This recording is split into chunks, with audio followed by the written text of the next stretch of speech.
काल मला एक फोन आला होता. सोलापूरचं पेशंट, जुनं पेशंट आहे माझं ते.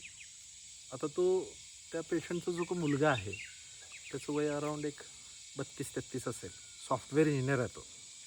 आणि आईला संधिवात आहे, वडिलांना लकवा मारला आहे, पॅरालिसिस आहे, एक बाजू पॅरालिसिस आहे. आईला 1-2 वेळा तो इकडं घेऊन पण आला आहे. इथं उपचार करताना सुद्धा काकू करत करत करत उपचार केलेले आहेत. घरी गेलात कुठलं पथ्य करत नाही, तिला मटण मच्छी आवडतं ते खायला लागतं, त्यामुळे संधिवात काही जात नाही, काय नेहमी किरकिर करत असते.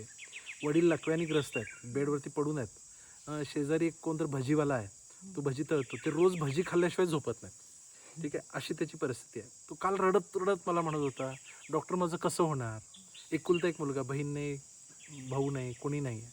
आणि अशा परिस्थितीमध्ये तो आहे. आणि तो रडत रडत म्हणत होता, सर माझी पुण्यात नोकरी होती, ती सोडून मी इथं गावी आलो आहे, वर्क फ्रॉम होम करत होतो, ते पण होत नाही आहे आता, एवढ्या गावी सारखं नेटचा प्रॉब्लेम आहे, आई काय करू देत नाही. एक नर्स त्यांनी ठेवली होती, कशासाठी, आईची खास सेवा करण्यासाठी. हा वर्क फ्रॉम होम करायचा. त्या नर्सला तो 20,000 रुपये पगार देत होता महिन्याला.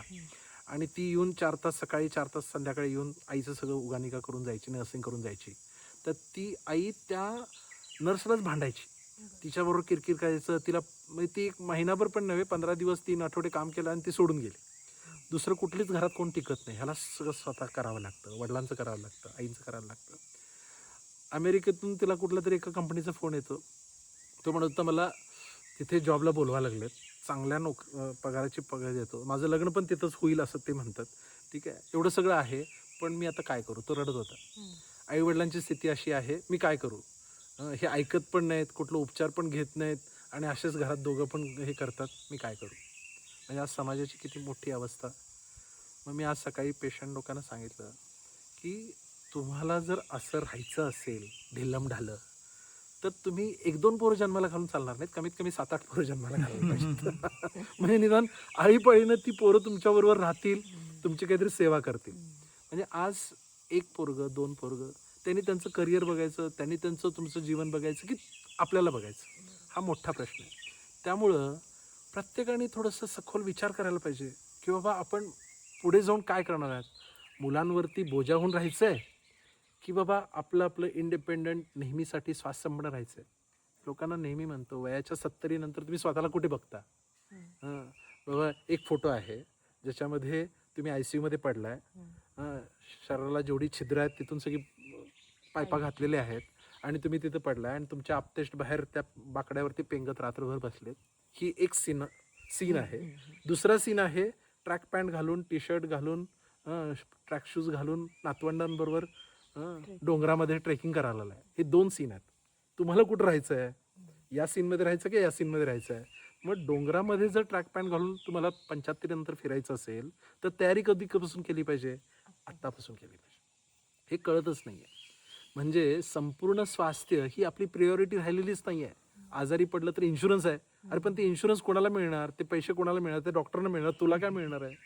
म्हणजे आपण नेहमी स्वास्थ्यसंपन्न राहण्याची जी काही आपली मनोवृत्ती पाहिजे ती नाही आहे. आजारी पडल्यानंतर सगळं बघूया, आजारी पडू नये म्हणून काय करायला पाहिजे तिकडे आपलं लक्ष नाही आहे. म्हणून आनंदकुंजमध्ये जे काय आपण श्वास शिबिर घेतोय याच्यामध्ये सर्वांगीण ही उपचार पद्धती आहे. सगळ्या या ज्या ऋषीमुनींनी दिलेल्या उपचार पद्धती आहेत, आणि एवढं बेस्ट सोल्युशन आहे ते. म्हणजे आज शारीरिक, मानसिक, सामाजिक, आध्यात्मिक स्वास्थ्य जर तुम्हाला हवं असेल तर संपूर्ण स्वास्थ्य शिबिर हे कधी ना कधी केलं पाहिजे. बरेच लोक आपल्याकडं दरवर्षी येतात, पण कधीतरी आपण ह्या सगळ्या गोष्टी करून आपलं स्वास्थ्य नेहमी अबाधित राहण्यासाठी आपण केलं पाहिजे.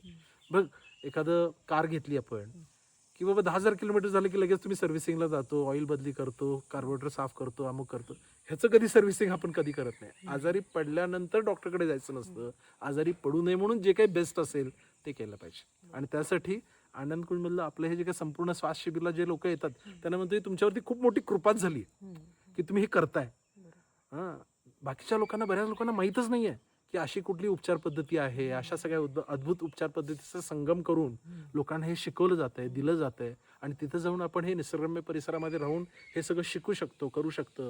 बॉडीचं एक डिटॉक्स होऊन आपण उच्चतम चेतनेच्या हायर स्तरावरती जाऊन जीवनामध्ये अभिव्यक्ती करू शकतो. हे लोकांना माहीत नाही आहे, आणि ते माहीत करून देण्याचं काम आज खरं तरी आपण करायला पाहिजे.